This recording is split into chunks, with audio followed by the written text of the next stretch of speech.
Bonjour à tous, bonjour Laurent Wauquiez. Bonjour. L'UMP présentait hier soir ses propositions pour le redressement de la France. Au programme, la fin de la durée légale du travail, la fin des 35 heures et la retraite à 65 ans. Est-ce que vous pensez que les Français sont prêts à accepter ça ?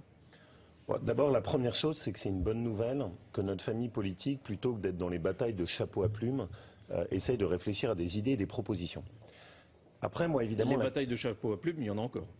Il y en a encore. Mais c'est déjà un peu mieux et moi, je préfère de très loin ça.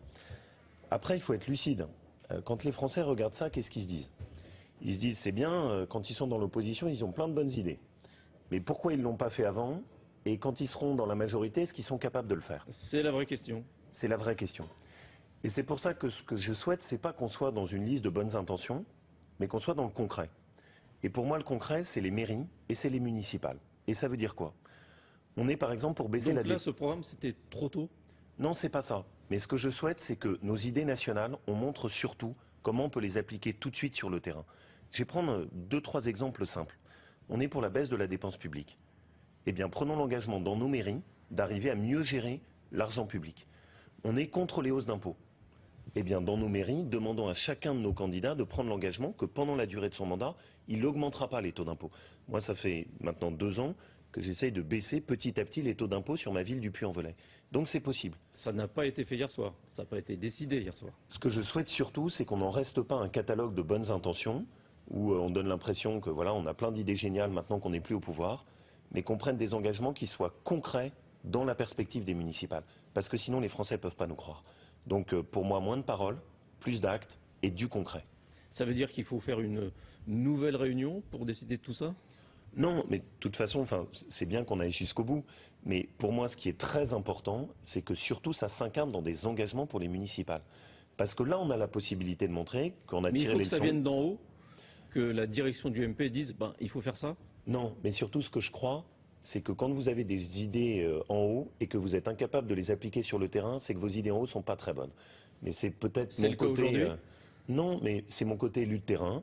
Moi, je crois au collectif. Je pense qu'on a besoin d'une équipe d'élus de terrain qui sont capables de montrer que nos idées avancent. Je vais donner un dernier exemple. Je suis pour la solidarité, mais contre l'assistanat. Et je pense que quand on aide les gens, il faut aussi qu'il y ait des devoirs en contrepartie. C'est souvent une idée qui est débattue au niveau national. Eh bien, montrons que c'est possible à l'échelle d'une mairie. Dans ma mairie, on essaye de le faire. Et les gens qu'on aide, en contrepartie, font du portage de repas pour les personnes âgées, contribuent aux repas de quartier, font des actions pour l'entretien des espaces verts. Et ça permet de sortir de ces débats politiques nationaux où chacun est dans des postures. Quand vous étiez ministre, vous aviez proposé ça. Et vous avez été très critiqué. C'est pour ça que maintenant, j'essaye de contourner l'obstacle et de montrer en réalité, en pratique, que ça marche. Et si la politique française était peut-être un peu plus pratique, plus concrète, nos téléspectateurs nous écouteraient sans doute mieux. Alors la question que se posent les Français, c'est d'abord celle du chômage. Oui. Est-ce que vous pensez que la promesse de François Hollande d'inverser la courbe du chômage avant la fin de l'année pourrait être tenue? La fin de l'année, on y est. Vous savez, malheureusement, je ne crois pas que les Français auront un cadeau sur le front de l'emploi d'ici à Noël. Et il y a notamment 3 choses qui... Les chiffres de 2013, on les aura en janvier seulement. Oui, bien sûr. Mais n'empêche qu'il y a 3 choses qui ne se passent pas bien en ce moment. La première, la meilleure façon pour qu'un jeune trouve un emploi en France, c'est l'apprentissage et l'alternance. L'alternance se porte très mal. Elle est en recul de 8%. Et en plus, le gouvernement a coupé les crédits. C'est nos jeunes qui se forment dans le secteur du bâtiment, de la restauration, mais aussi des ingénieurs ou des commerciaux. Vous lui demandez de couper dans les dépenses. Mais pas dans les dépenses qui forment nos jeunes, surtout sur des secteurs où ils trouvent un emploi ensuite. Et là, c'est une lourde erreur. C'est une lourde erreur et vraiment, je tire la sonnette d'alarme. L'apprentissage va mal, l'alternance va mal, et la seule réponse qui est apportée par le gouvernement, c'est de couper les crédits. La deuxième chose, c'est qu'on a de plus en plus de chômeurs de longue durée. Des gens qui cherchent depuis plus de 2 ans un emploi. C'est très dangereux. Parce que quelqu'un qui cherche un emploi depuis plus de 2 ans, il va avoir de plus en plus de mal à trouver. Et là-dessus, il faudrait concentrer l'effort. Plutôt que de faire de l'affichage sur les contrats aidés, il faut concentrer l'effort sur les chômeurs de longue durée. Mais les contrats aidés, ça sert à ça, justement? Ben non, précisément. C'est bien là où est le problème. C'est qu'on cherche à faire du chiffre, on donne du contrat aidé un peu comme ça le plus vite possible, et on ne fait pas en sorte que ça aille à ceux qui en ont vraiment besoin, qui sont les chômeurs de longue durée. Mais c'est mieux que de pointer à l'NPE. Bien sûr, bien sûr que c'est mieux. Et de ce point de vue, évidemment que c'est mieux. Mais il n'y aura pas d'inversion de l'emploi durable si c'est juste financé à coups de contrats aidés qui sont payés par nos impôts. Et c'est le troisième sonnette d'alarme que je tire.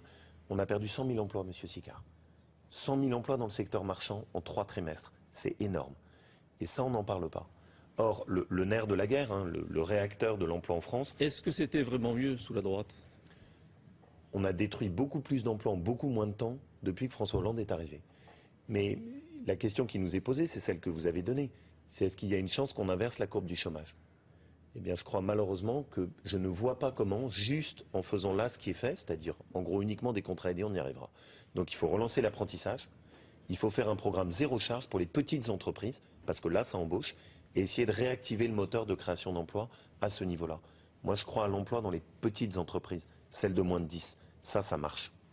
Vous parliez des municipales. À Paris, Nathalie Kosciusko-Morizet est en difficulté, position difficile. Vous pensez qu'elle peut gagner? C'était la bonne candidate? Bon, en tout cas, j'apporte mon soutien, mais total et complet à Nathalie. J'en ai assez des divisions. Je vois bien tous ceux qui mettent des bâtons dans les roues. J'en ai assez de ça. Je pense que les Français sont exaspérés par les divisions en politique. Il y a un récent sondage qui montre que Nathalie peut gagner, et je suis convaincu qu'elle peut gagner sur Paris. À Paris, on parle de circulation alternée pour les jours de pic de pollution. Ça vous paraît une bonne idée?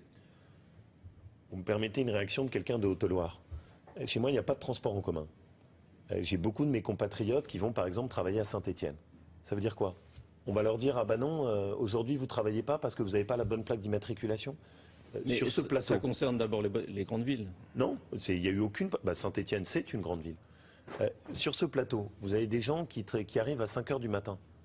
On va leur dire, ah ben non, 5 h du matin, vous venez à pied ou à vélo parce que votre plaque d'immatriculation n'a pas le bon numéro. C'est typique de ces fausses bonnes idées. Il faut travailler sur le développement des transports en commun, il faut améliorer la pollution de nos voitures, il faut développer des solutions alternatives, mais pas ce genre d'idées à l'emporte-pièce disant un coup c'est pile, un coup c'est face, un coup vous avez le droit de rouler, un coup vous n'avez pas le droit de rouler. C'est absurde. Il y a des Français qui travaillent. Ce serait peut-être une bonne idée d'arrêter de pénaliser la France qui travaille. Merci. Merci à vous. Et William, c'est à vous. Il y en a même qui arrivent à 4 h, c'est vous dire, hein, vous vous rendez compte. Merci beaucoup. Au revoir, messieurs. La météo.